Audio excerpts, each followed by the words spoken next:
শোনো, এদিকে এসো।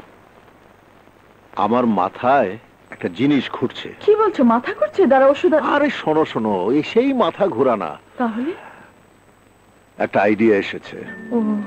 কেন জানি মনে হয় আল্লাহর রহমত নাজেল হয়েছে বাড়িতে। কি বলছো তুমি? শোনো, আমরা যদি কল্লোলের সাথে কাজলের বিয়ে দেই, তখন দেখবে কল্লোলের কাঁধে জোয়াল লাগবে। তখনই বুঝবে কখন কোন দিকে যেতে হয়। তাই বুঝি? তাছাড়া আর কি, আমি নিজেকে দিয়ে বুঝছি না। তুমি যদি আমার জীবনে না আসতে, তাহলে হয়তো আমিও কল্লোলের মতো। আস্তাগফিরুল্লাহ, ওসব কথা বলতে নেই। ঈমান রাখো, বিশ্বাস রাখো, দেখবে ইয়া রাব্বুল আলামিন সব ঠিক করে দেবেন।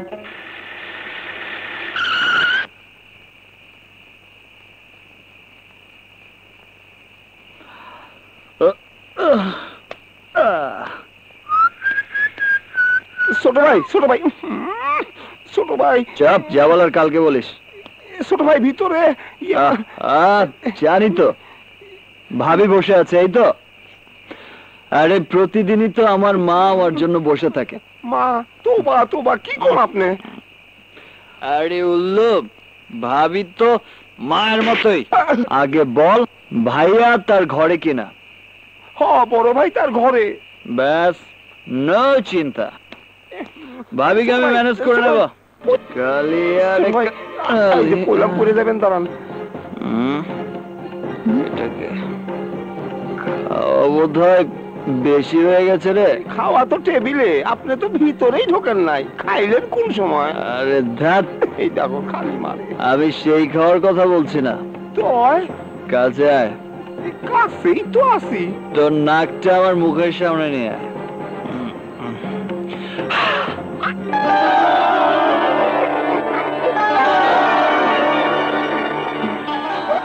কি হলো? ছোট ভাই, মাথাটা কেমন জানি ঘুরতেছে। ছোট ভাই, বিল্ডিংটা ঘুরতেছে নাকি? আমি ঠিক আছি তো ছোট ভাই? এই দেখো সিধা হাইটা যেতেছে। বাবারে, শালা তো দেখি গন্ধ শুকে চাল। তার মানে আজমাল বেশি পড়ে গেছে। সত্যি তো চোখে ভুল দেখছি। না, ভুল দেখেননি।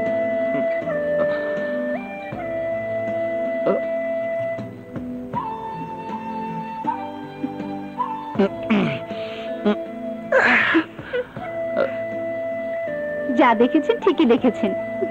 যা দেখছি ঠিকই দেখছে। অবশ্য এখানে আপনার ভাবি থাকার কথা থাকলেও উনি নেই, এখন আমি আছি। কে আপনি? মানবী না পড়ে? জিন না ইনসান? জিন আর ইনসান তো তারাই বিশ্বাস করে যাদের ঈমান আছে, যারা এক আল্লাহ, রাসূল এবং কোরআনে বিশ্বাস করে। আপনি কি এসবে বিশ্বাস করেন? শুনুন, আপনি জিন হন আর পরেই হন, আমার শুধু একটাই কথা, আমাকে পাপী বলেন আর উশৃঙ্খল বলেন, আমি কিচ্ছু মনে করব না, বাট আমার ঈমান নিয়ে কোনো প্রশ্ন তুলবেন না। মাল বেশি পড়ে গেছে রে বাবা। কি ভাবছো? বসো। তোমার কষ্ট দেখলে মাঝে মধ্যে অবাক হয়ে যায়। আমার আবার কি কষ্ট? সংসার জীবনে তোমাকে সব দিয়েছি, কিন্তু একটা সন্তান দিতে পারলাম না। তোমাকে আমি কতদিন বলেছি ওসব মুখে আনবে না। আমাদের কল্লোল আছে না, ওই তো আমাদের সন্তান। এমন একটা উচ্ছৃঙ্খল দেবরকে নিয়ে তুমি নিজের মনকে সান্ত্বনা দিচ্ছ। এটা আমার আনন্দ যে তার বড় ভাইকে বাবার মতো সম্মান করে, ভয় পায়, তার ভাবিকে মায়ের মতো শ্রদ্ধা করে। ইয়াসমিন, আমি খুব ভাগ্যবান তোমার মতো একটা বউ পেয়েছি। আমিও বড় ভাগ্যবতী তোমাকে স্বামী হিসেবে পেয়েছি।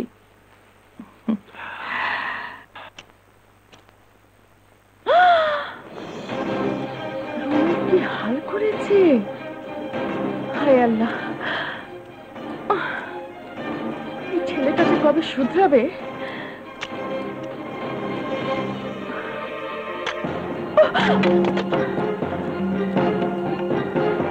কল্লোল, এই কল্লোল, কল্লোল ওঠো, উঠ বলছি, উঠ। ভাবি আরে কি হয়েছে? আবার ঘুম?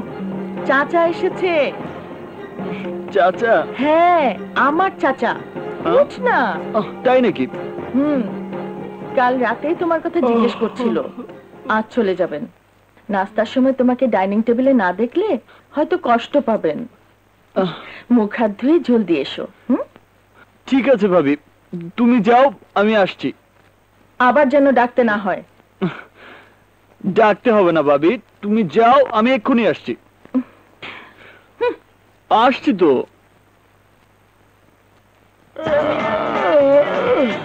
হায় হায় রে, কত বেলা হয়ে গেল। এই বিল্টু, তাড়াতাড়ি তোর ছোট ভাইয়ের রুমটা পরিষ্কার করে দে। ঠিক আছে, আমি এক্ষুনি পরিষ্কার করে দিতেছি। হায় হায় রে, ঘর ছেড়ে রে। এই বেটা ওঠ। এই বেটা, ছোট ভাই, ভাবির যে চাচা এসেছেন, কথাটা কাল রাতে আমাকে বলিসনি কেন? ছোট ভাই, আমি তো কাল রাইতেই কইতে চাইছিলাম, আপনি তো কইতে দিলেন না, আমার মুখটা চাইপা ধরলেন।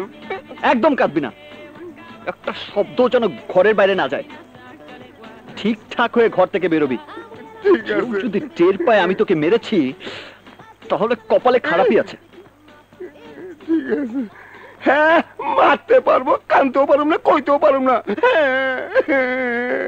ঠিক মতো লেখাপড়া করিস মা। ঠিক আছে। আসসালামু আলাইকুম চাচা। ওয়ালাইকুম সালাম। চলুন। বাবা কল্লোল, আমার সময়ের অভাবে আর তোমার ব্যস্ততার কারণে এবার তোমার সঙ্গে কথাই হলো না। আপনি আরো দু একদিন থেকে গেলেই পারতেন। না বাবা, জামাই বাবাজি ইয়াসমিন অনেক বলেছে, থাকা সম্ভব নয়। মেয়েটাকে তোমাদের কাছে রেখে গেলাম, ওর ভবিষ্যৎ এখন তোমাদের কাছে। শোন কাজল, এমন কিছু করবি না যাতে বাবাজিরা কষ্ট পায়।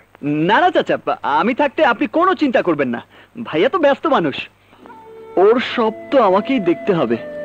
বাবা, তুমি এত ভাবছো কেন? উনি না খুব ভালো মানুষ। ছোট আপা ঠিকই কইছে, ভাইয়া খুব ভালো মানুষ। কল্লোল, আহ, শোন, জি ভাইয়া। তুই চাচাকে বাসে তুলে দিয়ে আয়। আচ্ছা আর হ্যাঁ, বাস না ছাড়া পর্যন্ত কোথাও যাবি না। আচ্ছা। চাচা সময় পেলে চলে আসবো মা, আসবো। ভালো থেকো। জি, আল্লাহ হাফেজ। আসি বাবাজি। আচ্ছা, আল্লাহ হাফেজ। দোয়া করবেন। আসবো। শোনো ইয়াসমিন, আমি আসি। হ্যাঁ, এসো। এই শোনো, হ্যাঁ,